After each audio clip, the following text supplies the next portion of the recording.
ada beberapa orang yang mengatakan, "Oh, nggak apa-apa, Bu, nggak perlu cemas, nanti ditunggu aja," gitu ya, berapa bulan kemudian atau 1 tahun kemudian, nanti juga anaknya bisa ngomong sendiri gitu misalnya. Sekali ngomong nanti pasti lancar gitu, banyak gitu kan. Nah, hai teman-teman semua, bertemu kembali dengan saya Stefani Iriana Pasaribu dalam Pelita Parenting with Ruanita. Kali ini kita akan berdiskusi tentang developmental milestone pada anak usia bayi sampai dengan 5 tahun. Apa sih developmental milestone itu? Sekarang kita akan mensamakan persepsi dahulu tentang pengertian development ya atau child development. Jadi perkembangan anak atau child development itu adalah eh, perkembangan yang menunjukkan kemampuan dan keterampilan dari seorang anak terkait dengan fungsi-fungsi indranya, ya, yang diperoleh ketika anak sejak dia lahir sampai berusia 5 tahun.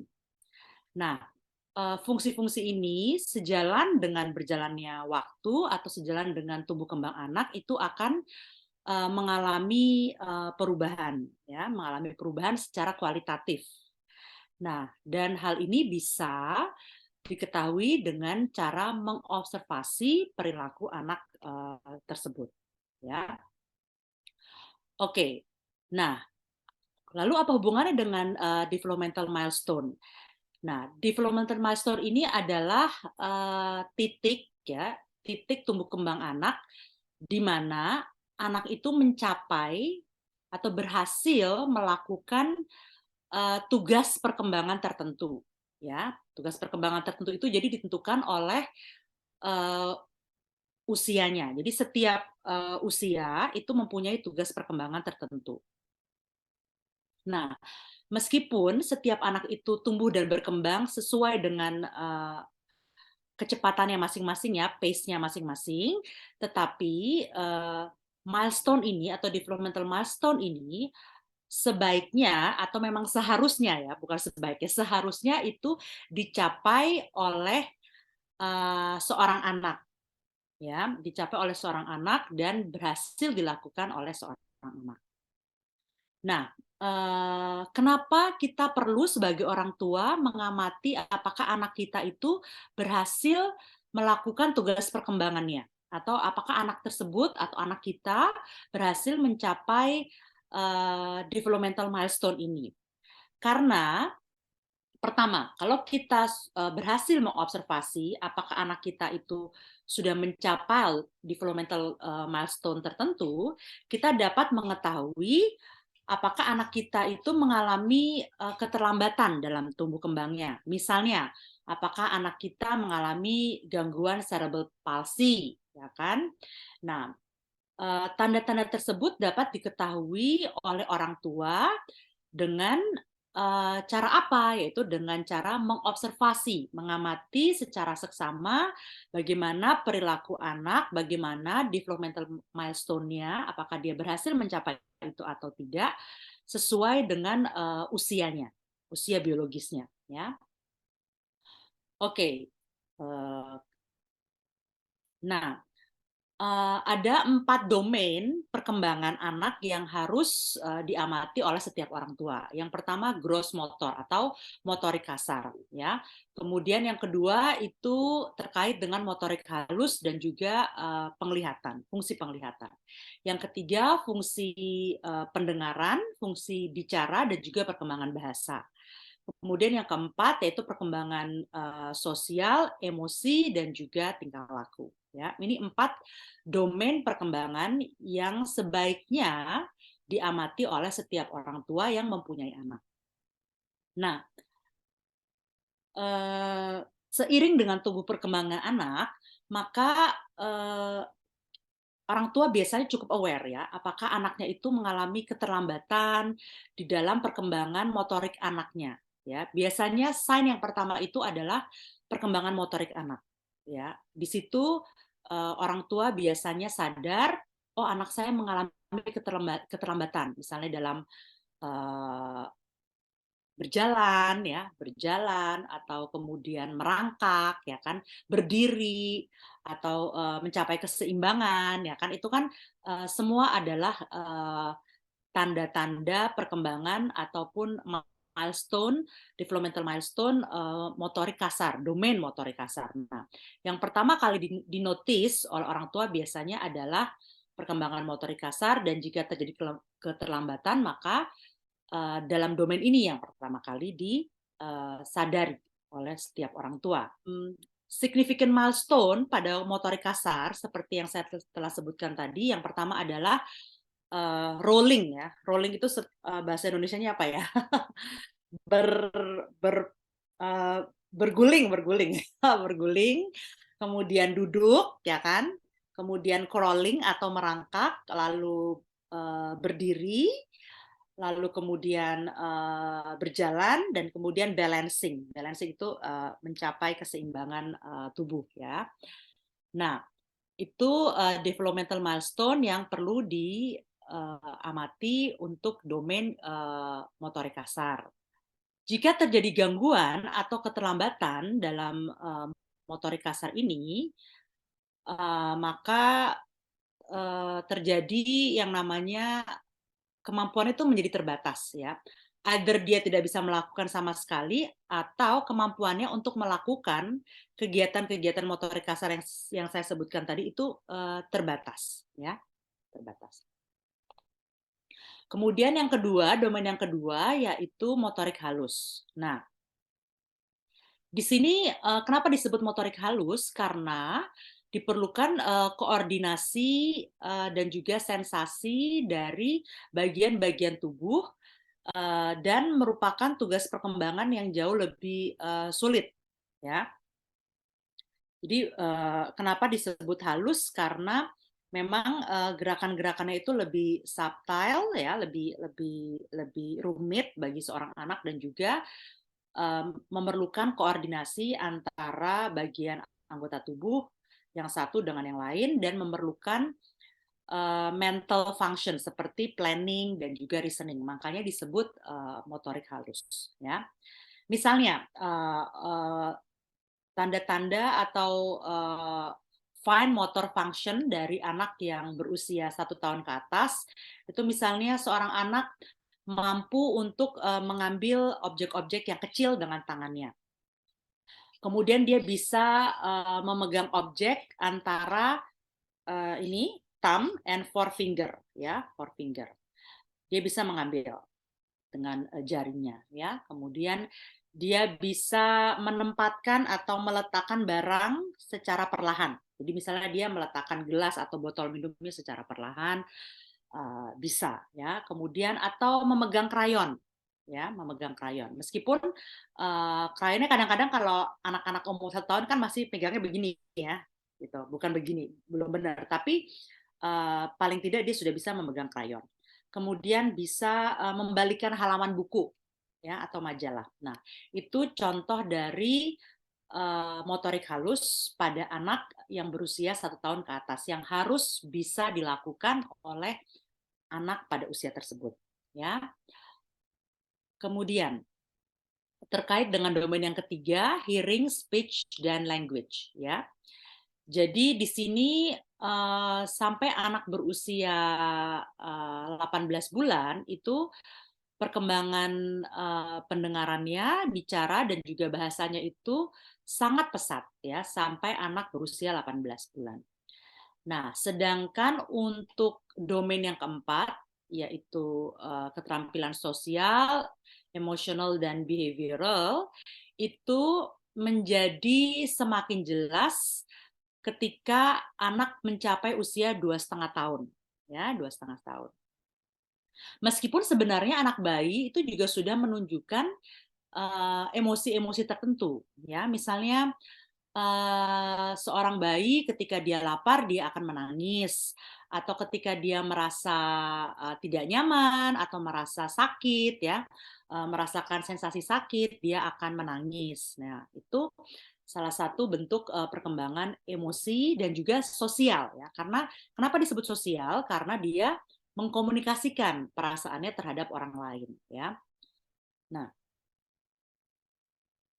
Nah, sekarang kita bahas misalnya untuk anak yang berusia 6 bulan, ya. Berusia 6 bulan itu milestone-nya apa saja? Ia bisa menggerakkan kepalanya, ya kan, ketika orang tuanya memanggil atau significant others-nya memanggil dia. Dia menoleh misalnya, atau menggerakkan kepalanya ke arah orang yang memanggil namanya, ya kan. Kemudian bayi berusia 6 bulan itu sudah bisa untuk tersenyum. Jadi kalau ada orang tersenyum, dia akan tersenyum kembali, membalas senyuman orang lain. Kemudian dia bisa merespon suara-suara. Jika dia mendengar suara, kemudian dia akan meresponnya dengan suara. Lalu anak usia 6 bulan juga sudah bisa untuk duduk tanpa dibantu, meskipun untuk waktu yang tidak terlalu lama, ya, untuk jangka waktu yang pendek. Tapi anak usia 6 bulan sudah seharusnya bisa duduk tanpa dibantu, ya, duduk sendiri. Kemudian anak berusia 6 bulan juga suka bermain. Nah, ini menunjukkan domain tadi, sosial dan emosional, ya. Dia suka bermain seperti misalnya peekaboo, ya, atau bahasa Indonesianya apa itu peekaboo? Ciluba, ya. Dia memberikan reaksi terhadap permainan-permainan seperti itu. Nah, untuk anak yang berusia 12 bulan atau 1 tahun, developmental milestone-nya yaitu bisa menampilkan gesture-gesture yang sederhana. Misalnya, dia mengangguk-anggukkan kepala atau menggeleng-gelengkan kepala, ya kan? Bisa juga melambaikan tangan, begitu. Kemudian dia sudah bisa berdiri, ya, berdiri. Lalu dia juga bisa dalam konteks bermain, seorang anak yang berusia 1 tahun atau 12 bulan, dia sudah bisa mengimitasi, ya, mengcopy, meniru perilaku orang lain. Misalnya kalau ada orang yang bertepuk tangan, dia akan ikut bertepuk tangan, ya kan? Seperti itu. Kemudian anak yang berusia 1 tahun atau 12 bulan bisa memberikan respon, ya.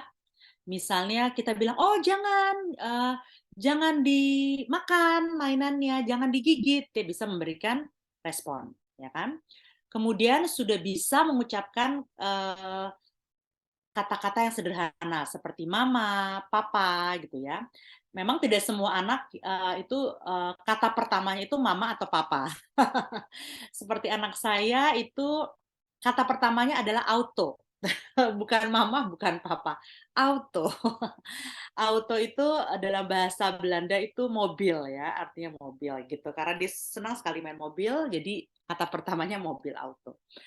Nah, untuk anak yang berusia 1,5 tahun atau 18 bulan, developmental milestone-nya yang pertama adalah dia bisa melakukan permainan berpura-pura, pretend play, ya, kayak misalnya berpura-pura bermain dengan telepon gitu, ya. Misalnya mainan apa, bukan telepon beneran, atau misalnya apa kayak pisang atau apa gitu dibuat telepon gitu kan. Kemudian apa ya, yang kedua yaitu dia sudah bisa menunjuk kepada benda-benda yang menarik perhatiannya. Ya, itu untuk anak 18 bulan atau 1,5 tahun. Developmental milestone yang lain yaitu dia sudah bisa menggunakan kata lebih dari satu kata untuk menyampaikan apa yang dia mau. Misalnya, mama minum, gitu ya. Mama makan, gitu. Mama pipis, ya, itu.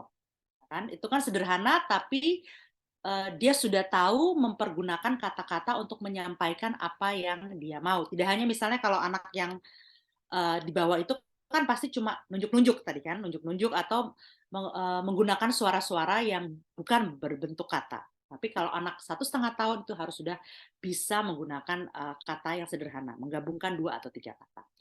Kemudian sudah bisa berjalan tanpa dibantu. Lalu milestone yang lain yaitu dia sudah bisa menunjuk kepada hal-hal yang menarik perhatiannya dia, dan selain menunjuk menggunakan satu kata, misalnya lihat atau itu gitu, atau ini gitu kan, atau mama gitu. Dia sudah bisa menunjukkan hal seperti itu. Tidak hanya menunjuk ya. Nah, sedangkan untuk anak yang berusia 2 tahun itu milestone-nya itu sudah bisa menggunakan 2 sampai 4 kata untuk membentuk satu kalimat. Misalnya, mama aku lapar. Mama aku mau pipis. Mama aku mau pup, misalnya gitu ya. Kemudian anak berusia 2 tahun juga sudah harus bisa menunjukkan bahwa dia interest terhadap anak lain. Misalnya dia interest untuk bermain dengan anak lain, interest untuk berbicara dengan anak lain, ya. Ada menunjukkan ketertarikan untuk berinteraksi dengan anak lain, apapun bentuk interaksinya. Kemudian milestone yang lain yaitu anak berusia 2 tahun sudah mampu untuk mengikuti instruksi-instruksi sederhana. Misalnya mamanya bilang, atau saya bilang sama anak saya, Ryan, ayo duduk sini, gitu. Ryan, ayo main bola, misalnya gitu. Ryan, ayo ambil bola itu, misalnya begitu ya. Dia sudah bisa memahami instruksi sederhana dari significant others-nya. Kemudian anak 2 tahun juga sudah harus mampu menendang bola, ya. Kemudian anak 2 tahun juga harus mampu untuk menunjuk sesuatu yang dia mau dan menunjukkan namanya secara tepat. Jadi misalnya, mama itu bola, mama itu susu, misalnya gitu ya. Jadi namanya tepat sambil menunjuk ya. Kemudian untuk anak yang berusia 3 tahun itu mampu untuk apa ya, mengekspresikan perasaannya ketika bermain dengan teman-temannya. Kemudian mampu menggunakan 4 sampai 5 kata untuk membentuk satu kalimat, ya. Kemudian anak 3 tahun itu juga harus mampu mengimitasi orang dewasa yang lain atau significant others yang lain, adult significant others, dan juga mungkin teman-teman sebayanya yang lain di dalam berperilaku. Misalnya, ketika anak lain berlari, dia juga ikutan berlari. Ketika anak lain menggambar, dia juga ikut menggambar, ya kan? Itu mengimitasi, ya kan? Kemudian anak berusia 3 tahun juga sudah harus mampu untuk memanjat, ya, memanjat. Kemudian dia juga harus mampu untuk bermain make believe, misalnya bermain boneka-bonekaan, bermain boneka binatang misalnya ya kan, atau puppet, itu kan make believe, permainan make believe yang seakan-akan benar-benar itu binatang beneran ya kan, gitu. Kemudian untuk anak yang berusia 4 tahun, itu milestone-nya mereka mampu untuk melakukan instruksi sederhana yang meliputi 3 step, misalnya. Ryan, bersihkan meja, kemudian kamu mencuci tangan, lalu kemudian mengeringkan tangan. Nah, itu kan 3 step ya. Anak umur 4 tahun sudah harus mampu melakukan instruksi yang seperti itu, yang ada 3 langkah. Minimal 3 langkah ya. Kemudian dia sudah mampu untuk meloncat, berdiri dengan satu kaki, meskipun hanya untuk dalam waktu yang singkat, misalnya 5 detik gitu ya. Kemudian anak yang berusia 4 tahun juga sudah harus mampu menggunakan 5 sampai 6 kata untuk membentuk kalimat. Dia juga harus mampu untuk berbagi, ya, misalnya sama-sama bermain dengan anak lain dan berbagi mainan dengan anak lain, dan kemudian dia juga harus mampu untuk menunggu giliran, ya, menunggu giliran. Misalnya menunggu giliran untuk bermain dengan alat permainan tertentu, menunggu gilirannya, atau menunggu giliran untuk mengambil makanan, ya kan? Kemudian anak berusia 4 tahun juga sudah harus mampu membuat circle, menggambar circle dan juga squares, ya. Oke, itu untuk anak usia 1 tahun ke atas. Nah, seperti saya bilang tadi, developmental milestone ini berkaitan dengan konsep development delays. Apakah ini maksud dengan development delays? Development delays itu mengacu kepada keterlambatan anak di dalam mencapai atau melakukan tugas-tugas perkembangan yang sesuai dengan umurnya, ya, yang sesuai dengan umurnya. Seperti saya bilang tadi, ketika anak saya, contohnya anak saya aja deh, anak saya itu mengalami developmental delay dalam konteks perkembangan bahasa. Jadi dia mengalami speech delay. Jadi ketika anak berusia 2 tahun itu sudah bisa berkata-kata, membentuk kalimat dengan 2 atau 3 kata, dia baru 1 kata. Dan itu jarang diucapkan ya. Jadi misalnya dia bilang mama itu apa ya, tidak sesering seperti anak pada usianya. Nah, itu developmental delays ya. Itu contohnya. Kemudian developmental delays ini seperti juga dengan development milestone itu ada domainnya, ya, ada kategorinya. Misalnya delay dalam konteks perkembangan bahasa, dalam konteks kognisi, ya, perkembangan kognisi, dalam misalnya itu dalam berpikir, dalam belajar, dalam merencanakan. Kemudian yang ketiga itu domain sosial dan emotional development. Baru yang keempat itu gross motor and fine motor skill. Jadi sesuai dengan 4 domain developmental milestone yang tadi saya sebutkan. Nah, biasanya developmental delays ini tidak hanya terjadi pada satu domain. Kalau terjadi pada satu domain, dia akan berpengaruh kepada domain yang lain. Misalnya dalam konteks anak saya, dia tidak hanya terlambat dalam perkembangan bahasanya, tapi juga dalam sensorinya. Ya, jadi ketika anak-anak lain itu sudah mampu makan yang keras, ya, makanan-makanan yang lebih keras seperti daging gitu ya, kemudian wortel gitu, dia belum bisa. Jadi dia mengalami keterlambatan perkembangan dalam konteks sensori kecapnya ya. Jadi dia yang anak lain sudah makan nasi, dia belum. Nah itu ada pengaruhnya terhadap ada pengaruhnya dari perkembangan bahasanya dia, keterlambatan dalam perkembangan bahasa ya. Oke, kemudian apa sih yang menyebabkan developmental delay ini? Banyak sekali penyebabnya ya. Itu bisa karena ada kerusakan syaraf, kemudian ada penyakit-penyakit degeneratif, kemudian juga bisa karena kurang stimulasi lingkungan ya. Jadi banyak sekali. Nah, saran saya adalah jika para orang tua itu sudah aware atau menyadari bahwa terjadi developmental delay atau terjadi keterlambatan dalam tumbuh kembang anak, jangan menunggu terlalu lama. Jadi kesalahannya itu biasanya, misalnya ya dalam konteks anak saya waktu dia mengalami keterlambatan dalam perkembangan bahasa itu ada beberapa orang yang mengatakan, oh nggak apa-apa Bu, nggak perlu cemas, nanti ditunggu aja gitu ya, berapa bulan kemudian atau 1 tahun kemudian nanti juga anaknya bisa ngomong sendiri gitu misalnya.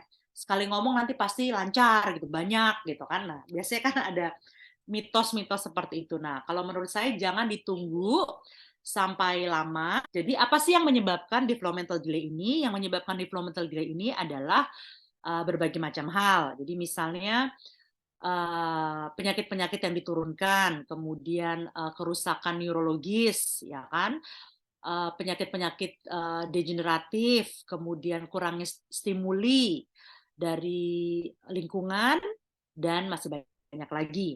Nah, biasanya yang sering terjadi adalah ketika, bukan biasanya, tapi yang sering terjadi atau yang mungkin terjadi adalah ketika orang tua itu menyadari bahwa anaknya mengalami developmental delay, itu ada yang memutuskan untuk menunggu ya, menunggu untuk beberapa saat sebelum berkonsultasi kepada ahlinya, berkonsultasi kepada ahli tumbuh kembang anak atau ke psikolog perkembangan anak, ya kan?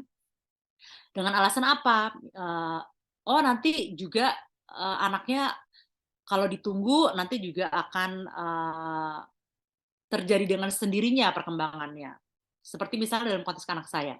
Anak saya waktu itu ketika saya mengalami atau menyadari bahwa anak saya itu mengalami keterlambatan dalam perkembangan bahasanya, itu ada beberapa orang memang atau ibu-ibu yang mengatakan tidak perlu terlalu cemas Bu, ditunggu saja berapa bulan kemudian nanti pasti anaknya akan bisa bicara dengan sendirinya dan kalau sudah bicara pasti langsung banyak gitu kan. Tapi entah kenapa pada saat itu saya tidak tidak menuruti saran tersebut, tapi memutuskan untuk segera berkonsultasi ke psikolog perkembangan anak. Karena apa? Karena semakin cepat kita menangani ya, perkembangan anak ini, maka prognosisnya atau kemungkinan, bagi anak tersebut dapat teratasi keterlambatannya itu semakin besar, ya, dibandingkan misalnya kita menunggu, "Oh, tunggu aja Bu sampai umur 3 tahun atau 4 tahun." Nah, biasanya akan semakin sulit nanti untuk diatasi, keterlambatannya, ya. Sekian diskusi kita tentang developmental milestone dan juga delay. Semoga apa yang saya sampaikan ini bermanfaat untuk para teman-teman Ruanita sekalian. Thank you.